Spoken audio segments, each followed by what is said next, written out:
24 fps ဆိုတာတစ်စက္ကန့်မှာရိုက်လိုက်တဲ့ပုံ24ပုံပါတဲ့အဆိုဝေးတစ်ခုဖြစ်ပါတယ်ချို့အတိမားနေရာလေးတစ်ခုကိုလည်းကျွန်တော်ထပ်ပြောပြပေးမယ်ဘယ် frame per second နဲ့ပဲရိုက်ပေါ့အဲ့ဒီမှာကျွန်တော် speed ပြန်နှိမ့်လိုက်ရင် slow motion ဖြစ်သွားပြီလို့တချို့ကပြောကြတယ်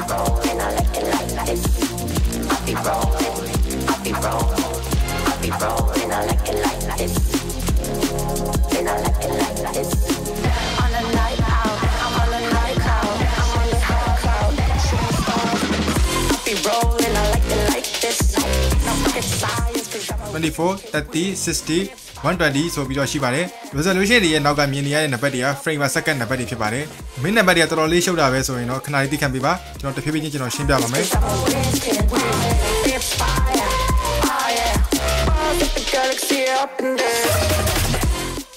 ဒီ episode 2မှာတော့ resolution တွေရဲ့နောက်က frame per second နံပါတ်တွေအကြောင်းကိုကျွန်တော်ပြောပြမှာဖြစ်ပါတယ်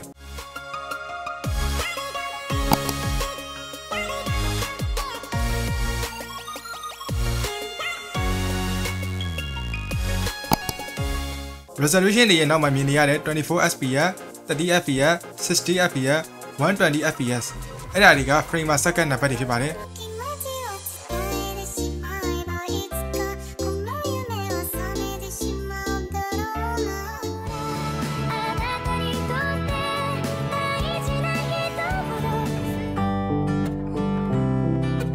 အဲ့ frame per second ဆိုတာဘာလဲframe per second ဆိုတာတစ်စက္ကန့်မှာရိုက်လိုက်တဲ့ဓာတ်ပုံအရေအတွက်ကိုပြောတာဖြစ်ပါတယ် frame per second မှာ24 30 60 120ဆိုပြီးတော့ရှိပါတယ် resolution တွေရဲ့နောက်ကမြင်နေရတဲ့နံပါတ်တွေက frame per second နံပါတ်တွေဖြစ်ပါတယ်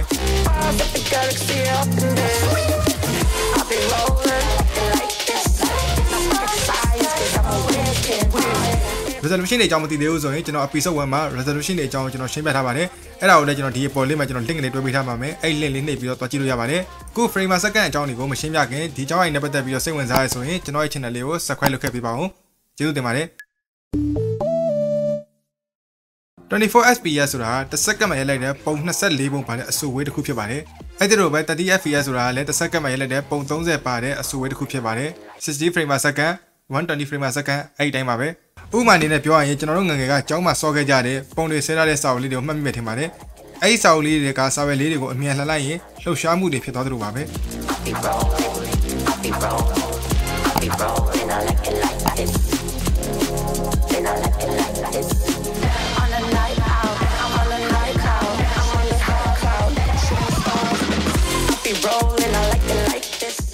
အလွယ်မဲ့မဲ့ဆိုရင်အဲ့စာအုပ်ကတစ်စက္ကန့်ပေါ့အဲ့စာအုပ်ထဲမှာပါဝင်တဲ့စာရွက်တွေက frame per second ဖြစ်ပါတယ်24 fps ဆိုရင်24ရွက်ပါတယ်30 fps ဆိုရင်30ပါတယ်60 120အဲ့လိုပဲအဲ့ဒီတွေကစာရွက်ရေတွက်များလေကြည့်ရတာပို့ပြီး smooth ဖြစ်လေပို့ပြီးကြည့်ကောင်းလေပေါ့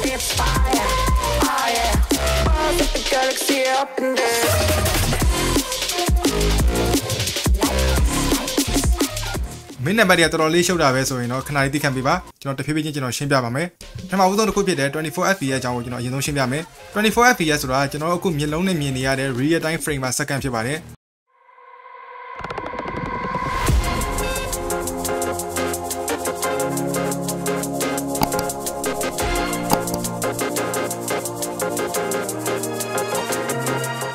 အခုဒီဗီဒီယိုရိုက်နေတာက 1080p 24 frame per second နဲ့ရိုက်နေတာဖြစ်ပါတယ်တချို့က24 frame per second ကို real time frame per second လို့ခေါ်ကြသလို cinematic frame per second လို့လည်းခေါ်ကြပါတယ်ကျွန်တော်တို့ရုပ်ရှင်ရုံတွေမှာကြည့်နေရတဲ့ရုပ်ရှင်တွေက24 frame per second နဲ့ရိုက်ထားတာဖြစ်ပါတယ်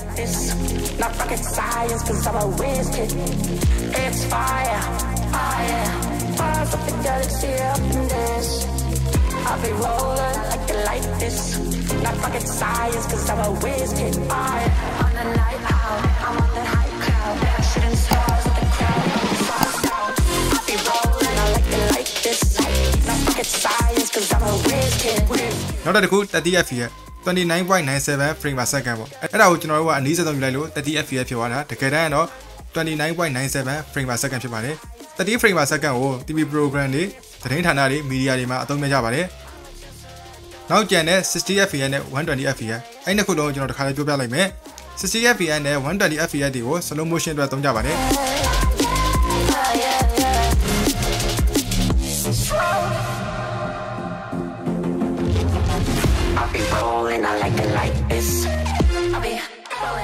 အလွယ်မှတ်ထားခြင်းနဲ့ဆိုရင် frame per second များလေ video ပိုပြီး smooth ဖြစ်သွားလေပိုပြီးနှေးသွားလေဖြစ်ပါတယ်အဲ့တော့ frame per second နဲ့ပတ်သက်ပြီးတော့နမူနာဗီဒီယိုတစ်ခုကိုကျွန်တော်ပြပေးပါမယ် and I like it like this. I be rolling, I like it like this. I be rolling, I be rolling, I be rolling, I like it like this. And I like it like this. On a night out, I'm on a night out, I'm on the high cloud, shooting stars. I be rolling, I like it like this. Now forget science, cause I'm a whiz kid with it's fire, fire. Bars at the galaxy up and down. I be rolling, like this. Now forget science, cause I'm a whiz kid with it's fire. အဲ့တော့ကျွန်တော်တို့ video camera setting လေးတွေကိုကျွန်တော်တို့ချက်ကြည့်လိုက်ရအောင် Canon 70D ရဲ့ video setting ဖြစ်ပါတယ်သူမှာ 1080p မှာဆိုရင်30 frame per second ရဲ့24 frame per second ကိုတွေ့ရမှာဖြစ်ပါတယ် 720p မှာဆိုရင်တော့ကျွန်တော်တို့60 frame per second တခုပဲတွေ့ရမှာဖြစ်ပါတယ်အဲ့တော့ကျွန်တော်တို့ slow motion ကိုလိုချင် 720p နဲ့ရိုက်မှာပဲရမယ် 1080p မှာတော့ကျွန်တော် slow motion ရိုက်လို့ရမှာမဟုတ်ပါဘူးအခုပြထားတာကတော့ Nikon D5200 ရဲ့ video camera setting ဖြစ်ပါတယ် 1080p resolution မှာဆိုရင်24 frame per second 30 frame per second 60 frame per second ကြီးရပါတယ် 720p မှာတော့60 frame per second တခုပဲရပါတယ် 1080p မှာ slow motion ရိုက်လို့ရပါတယ်ဒါကတော့အခုကျွန်တော်လက်ရှိရိုက်နေတဲ့ Sony A6400 ရဲ့ video setting ဖြစ်ပါတယ်ကျွန်တော်တို့ 1080p resolution ကိုအရင်ကြည့်ပါမယ်ကျွန်တော်တို့ 1080p resolution မှာပဲ120 frame per second ထိ slow motion ကိုကျွန်တော်တို့ရိုက်လို့ရမှာဖြစ်ပါတယ် 4K မှာဆိုရင်တော့ကျွန်တော်တို့30 frame per second ကိုပဲအမြင့်ဆုံးတွေ့ရမှာဖြစ်ပါတယ်ကျွန်တော်တို့ဒီကင်မရာနဲ့ slow motion ရိုက်ချင်တယ်ဆိုရင်တော့ 4K ရွေးလို့မရပါဘူး 1080p နဲ့ဒါ slow motion ရိုက်လို့ရမှာဖြစ်ပါတယ်အဲ့ဒါကြောင့်ကျွန်တော်ရှေ့ episode မှာ 4K နဲ့ရိုက်လို့မရတဲ့အခြေအနေတွေရှိတယ်ဆိုပြီးကျွန်တော်ပြောခဲ့တာပါဒါကတော့ကိုယ်ကိုင်တဲ့ကင်မရာမျိုးစားပေါ်မှာလည်းမူတည်ပါလိမ့်မယ်နောက်ပိုင်းထွက်လာမယ့်ကင်မရာတွေမှာလည်းကျွန်တော် 8K ကို slow motion ရိုက်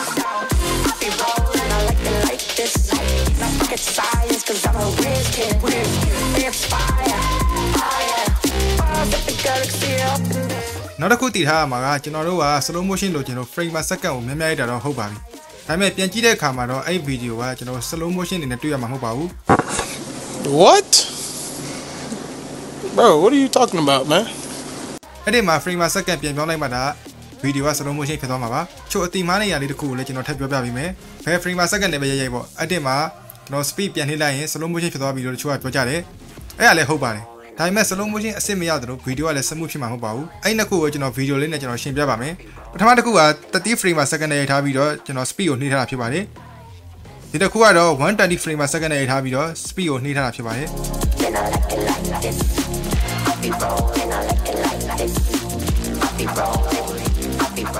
နောက်ဆုံးအနေနဲ့ပြောရမယ်ဆိုရင် frame per second တွေက 24 fps 30 fps 60 fps 120 fps အဲ့ဒါတွေက frame per second တွေဖြစ်ပါတယ်ဒါတော့ဆိုရင် frame per second နဲ့ပတ်သက်ပြီးတော့နားလည်သဘောပေါက်လောက်ပြီလို့ထင်ပါတယ်ကျွန်တော်နောက်ထပ်ဗီဒီယိုတွေမှာပြန်တွေ့ပါမယ်